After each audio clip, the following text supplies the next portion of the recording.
As owner of WBBZ-TV, I'd like to comment on a very tragic episode in our area's history.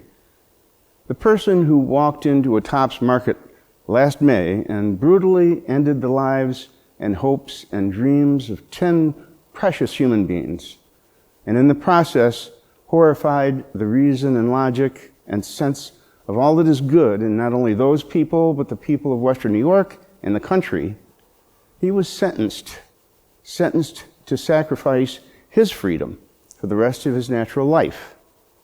Now, we can forgive someone who steals or who cheats, is violent.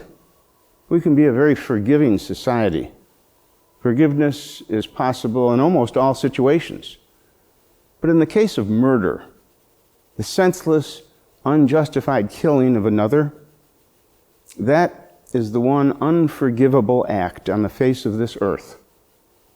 In the case of murder, there is no victim, no one left able to forgive. They can't. They're gone. It's not my right to forgive someone for something they did to you, or for you to forgive someone for something they did to your neighbor. That's not how it works. It's an unforgivable act, and its effects are eternal. Now, make no mistake, there's no winner in this situation. The victims, the community, the murderer. There's enough sorrow and tragedy and anger and tears to fill several lifetimes' worth of nightmares. A few things we need to take away from this to make our world slightly better, so those 10 people didn't die in vain. First, the murderer is a 19-year-old. I have an 18-year-old daughter and two 23-year-old sons. I know from experience that in this world, 19-year-olds, and every parent out there knows this, 19-year-olds turned loose in the world with the capabilities of an adult and the judgment of a teenager can do immense damage. We should always be vigilant for our children, for our community, and for the direction of our society. Second, as for the direction of our society, a thing we should always be careful about is what we celebrate. February is Black History Month. I celebrate the countless Black American heroes that have helped to make this country what it is today. There's so many examples, so many stories of sacrifice and invention, enterprise and patriotism that inspire and make us proud beyond words. But notice I didn't say I celebrate our differences. I may get into trouble for saying that, but I don't really care. I don't want to think about how different we are. I want to think about what brings us together, what makes us the same and related. I want to think about how we all love our families, how we laugh at the same things or cry or want to protect our children. We cherish our homes. We want to do better in our careers. While there are so many out there telling us how different we are, how some have more, some have less, some are smarter or not so much, some are more deserving than others, I want to celebrate how there is more that makes us brothers and sisters in this life than rivals and threats. My point is, folks, no matter who you are, where you're sitting at this very moment, you and I and everyone else here in our community are much more alike than we are different. Celebrate that. Think about it. Share a smile. Share your humanity. It ain't that hard. And now I'd like to change up a little bit and talk about something that's a little more pleasant. I'd like to welcome my guest to this big picture. His name is Mike Jeswald, and he is a an aviation expert, I would say. Yeah, to some degree. I'll go on that limb and say you've got just about every rating that I would like to have. Thank you. Airline transport pilot, and you're qualified in jets. You're part of a Part 135 operation, which is a commercial operation. Yes. Welcome to the show. Phil, thanks for having me. Of course, glad to be here to talk about stuff that I love talking about, so hopefully we can expose more on this subject. Well, a lot of people think that aviation is either if you're going to be an airline pilot or if you're a rich person and you want to do that as a hobby. And that's kind of a misconception, a very common misconception. Yeah, I think what it is fewer people may have access or experience with it, so it seems more out of reach. It's kind of created that divide. But as we get into the details of it, it's really not. It's just another avenue of people to either have use of an airplane for recreational or personal use, or to use it as an avenue to pursue it professionally. It's just, I like to equate it to like another recreational vehicle in the family. Some people may have an RV for camping with their season tickets. Cumulatively, that could be about the cost of an aircraft. Some families may have 4 or 5 snowmobiles or four-wheelers, perhaps even a small boat they keep at the lake on the dock. It's very similar to that. It just depends on where you like to invest your time and money into a hobby or potentially a career. Yeah. Many years ago, I had a roommate in Hamburg, and he was a bank manager, and he bought a new car. And I was driving junk cars. I hadn't really had a good job at the time, and I was thinking, I would like to have a new car just like him. And I saw what he paid for his car, and then I realized that I could get an airplane for the same amount of money that he paid for a car. And I thought, airplane, car. Hey, I'm going for an airplane. They say a mile of highway will take you a mile down the road, but a mile of runway can take you anywhere in the world. That's kind of true how that works. And to a point, a good used airplane would go for a price of about a car. So could you afford a third car in your family?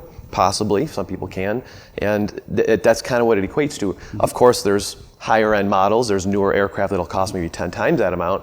But within most people's budgets, you could literally have like a third vehicle in the family. I'll give you an example. A Piper Tri-Pacer, which is, granted, it's an older airplane, but they're still reliable and they're still around. They carry 4 people, and you can go probably 120 miles an hour, and you can get one of those for like $20,000 in pretty good shape. Absolutely. So that kind of tells you that it's not just a rich man's hobby. It's a passion that people have, and that's how they explore it. They like flying, so they go flying. Oh yeah, some people may still golf, some people still may jet ski, but some people may only do one hobby. So if you invest everything into one thing that you love, aviation can absolutely be that. For the person who's sitting there thinking, gee, that might be interesting, what would be the first thing that they would do to get into maybe a lesson or explore the possibilities? The first thing most people will do is do what's called a discovery or an intro flight. It's literally just a 35, 45-minute demo with a local flight school that have aircraft, typically at a slightly reduced rate, but it's an introduction promo. There's several in the area that can be researched, and they'll take you up, show you the basics of their flight school operation or just the aircraft itself to see if you're comfortable, which essentially works out to being like the first flight lesson, though the flight lessons get a little bit more technical and a little bit more specified on each flight.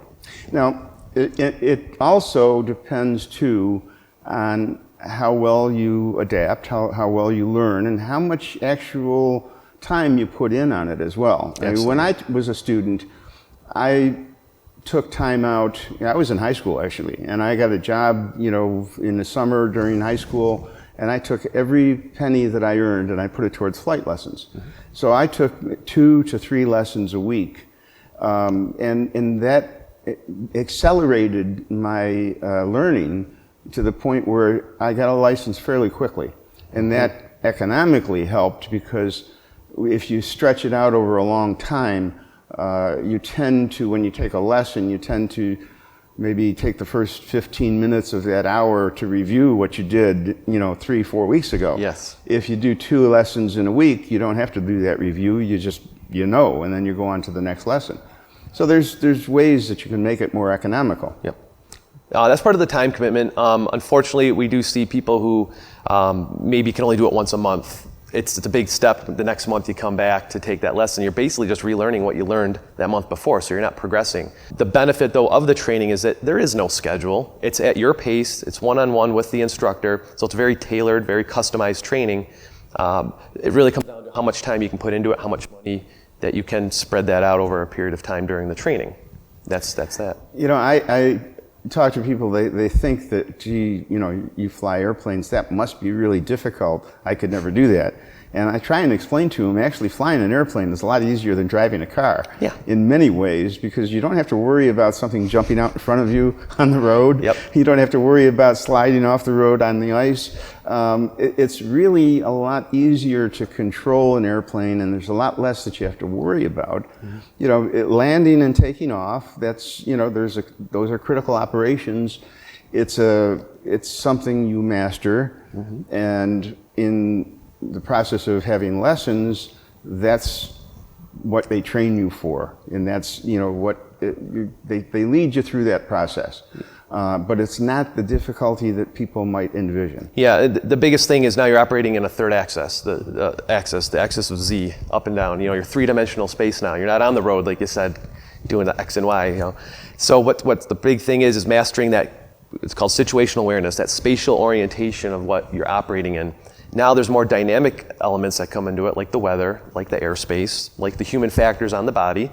And it's fun because it's a technical trade, it's a skill that you learn. That's actually the fun that comes with it. So it's not as simple as just saying, oh, I'm just gonna buy a jet ski and go on Lake Erie or whatever. And there's a practical part of it too, because if I jump into my airplane, I can be down to Florida in 5.5 hours. Mm-hmm. You know, I'll stop halfway and take a bathroom break and get some fuel, but I can get there in a relatively short time. If I drove, it would take me 25 to 26 hours to drive that same distance. That's correct. So that's the practical part of it as well. Yeah, the hypnotic, that road fatigue, you think, it's only 4 times longer, 5 times longer, but it's not the same, because after that first several hours, it wears you out. So the aircraft does really shrink the globe a little bit. Depending on the aircraft you have, it can actually be more economical than buying last-minute airline tickets, which I've run the numbers many times and showed people, like, here's the practical side of it. Not only can you get there quicker, yeah, you're physically flying slower through the air than a jet airliner, but you can get there quicker for less money at the time you want to. You can get to an airport that's closer, because there's roughly 10 times more airports that can be accessed by small aircraft than the commercial airports. And 500 versus 5,000. And you don't have to wait in line. You don't have to get to the airport an hour ahead of time. Correct. There's no security check. That's correct. You have the luxury of just basically going in and loading the airplane and filing a flight plan, if you file a flight plan. And basically there's a certain freedom that still is there when you have a personal... It is the purest form of freedom I've experienced. Even flying professionally is fun, and it has its own rewards. There's nothing like being able to just look at your schedule, look at the weather, talk to the family and say, you want to go here today, or do you want to plan our vacation so we can fly there or go to this airport we've never been to, or even just for fun. Some airports have restaurants on there. So for a nice Friday, Saturday night, we'll just use the airplane to go have dinner at the airport in Pennsylvania and fly home. Yeah, and well, we're out of time for this segment. We're going to come back. We'll talk a little bit more about the practical side, some of the service to the community that pilots can render, and all things aviation. Stand by. It's an interesting subject.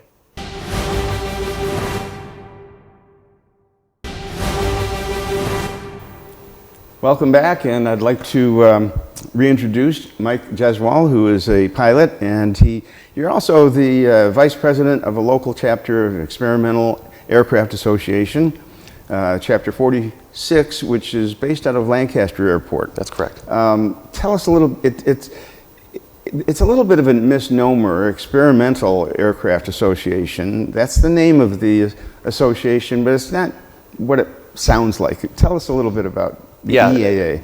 Absolutely. The name is not exclusive to experimental aircraft, though it has its roots in there, and it does service the largest part of the experimental aircraft general aviation community in the country.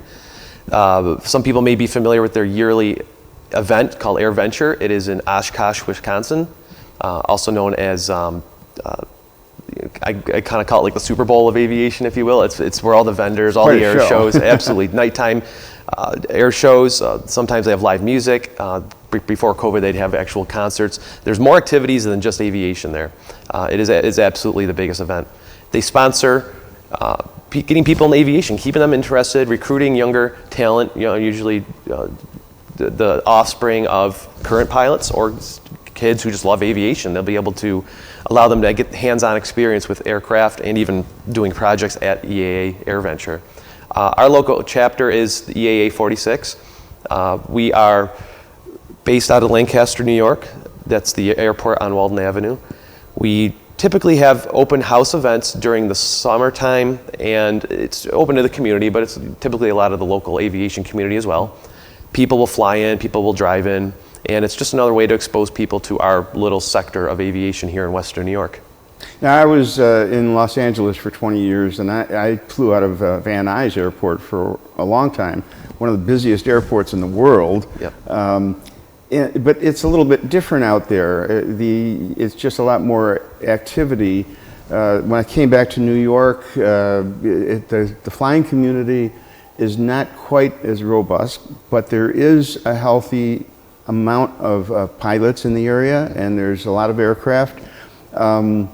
How's the health of the aviation community in Western New York? So that is a shame because there's so much history here. World War II, the P-40 Warhawk was made right on Genesee Street, right across the street from the airport. We have Bell Aerospace.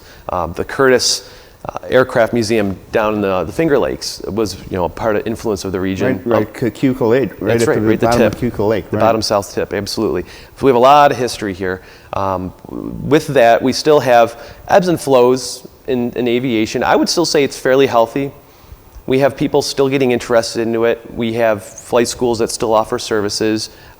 People still buying and owning and flying airplanes. So it's steady. I wouldn't say it's expanding or contracting, but we're happy that it's here and it's still strong. Yeah, you say Buffalo, maybe the weather has something to do with some of that. It gives it a bad reputation, but we manage, and some of the best flying days are in the weather, in the wintertime even. Now, you were involved with the Civil Air Patrol. Yes. Which has been around. That's an organization been around forever. Absolutely. Tell us a little bit about the Civil Air Patrol. Civil Air Patrol is a civilian auxiliary of the United States Air Force. It's fully volunteered, but you have structure and missions similar to what air missions would be with the Air Force.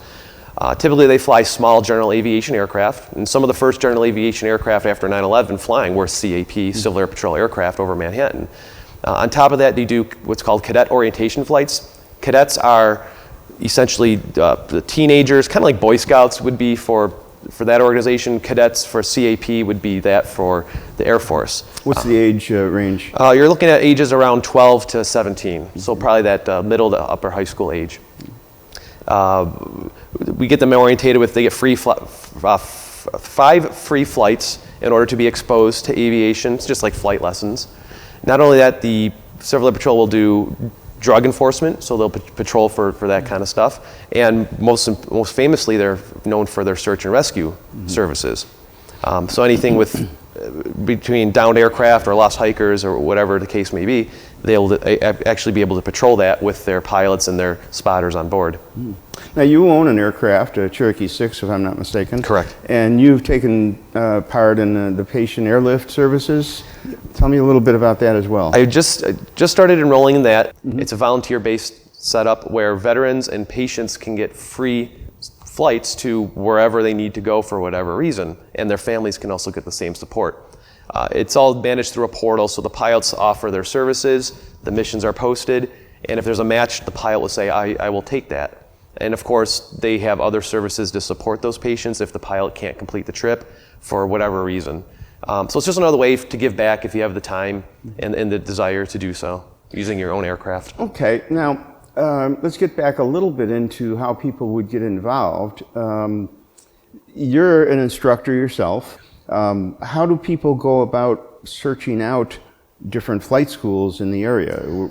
How do you judge where you're going to go? All right, so the easiest way nowadays would be using Google searching. There are approximately 3 off the top of my head that I could even mention here if needed, but they would call or go to those flight schools, ask for information. Sometimes they'll sit down with you then, or you'll schedule an appointment. then give you the overview of their flight school, what it will take to become a pilot. It's all going to be the same training regulations, but basically they're going to show how they do it at their center, and cost breakdown, maybe even show you the aircraft and schedule that introduction flight, that discovery flight, to give you a first lesson to kind of see how it all fits for you. And there's still a bunch of different little airports in the area. There's one in Hamburg, there's one in Akron, there's Lancaster, and then there's the bigger airports. There's Niagara Falls, there's Buffalo. There's a lot of little choices in the area. There are. People are surprised when you say, oh, there's a small airport in Royalton. Like, what? I never knew that. Or Hamburg.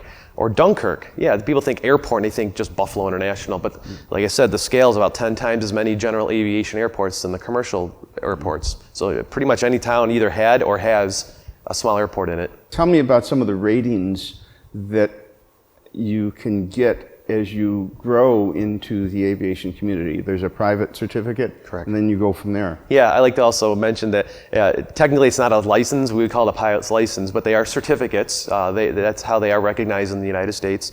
So the first thing that you would get or apply for is a student pilot certificate. It's nothing more than filling out paperwork and hitting send. You don't need that to start the flight lessons, but you do need it when you get to the stage when you solo. Solo means you fly the airplane around the airport by yourself without the flight instructor sitting next to you. So you have to have that in hand before you can do that. Once you finish the training after that first solo, you then would qualify for the private pilot certificate, which is another test that you would take. That instrument rating would be the next step. That allows you to fly more in the air traffic control system, into bad weather, managing not necessarily bad weather, but let's say lower visibilities and clouds, that kind of thing. The next rating would be actually a higher grade pilot certificate. So now we go from private, you then would qualify for a commercial pilot certificate. It takes a lot more hours, you learn a few more maneuvers, you get more tight on your tolerances on how you fly. Essentially, you can now be paid to fly as a pilot. The more ratings you can get are, like I believe is the multi-engine rating. Allows you to fly an aircraft with more than one engine. There's other small endorsements for other type of aircraft, like tailwheel aircraft, complex aircraft, and even high performance aircraft, meaning it has more than 200 horsepower. As a pilot gains experience as a professional pilot, they would then qualify for an ATP. It's an airline transport pilot. It's typically needed to fly as a captain in like a commercial charter operation, a larger flight department for a corporation, or an airline, of course. And you would essentially, it's a glorified commercial pilot certificate with some extra training and another test. It's a little bit interesting or complicated, I should say, with the types of ratings that you've just gone through. But to get back to the simplest part, when somebody first starts to take lessons, the first thing you do is they teach you enough about maneuvering the airplane and taking off and landing to the point where you can solo. Okay, correct. You can take the airplane up by yourself and then come down and land it safely. Everything is kind of started around that process. Correct. And that process isn't as difficult or time-consuming as one might expect. When I was a student, I did that in 6 hours. Now, that might be unrealistic in today's environment. I think the average might be 10 or 12 hours or more, or it depends on how quickly you learn. But it's not something that's overly complicated. It's correct. Something that happens relatively quickly when it comes to the number of hours that you put in. And then you're basically a pilot that can take the airplane up by yourself and practice maneuvers that your instructor tells you to practice. Yep, the ones that you would demonstrate on that flight test, the practical test when you would finish the training. I'm sure people are wondering, well, how long does it take? You can get that question a lot. There's only minimums that the FAA, the Federal Aviation Administration, require for the training. For a private pilot, you need to have at least 40 hours of training and at least 20 hours with an instructor, which means the other 20 can be solo. The minimum solo time is less than 20, but if you fill in the gaps, those are all minimums.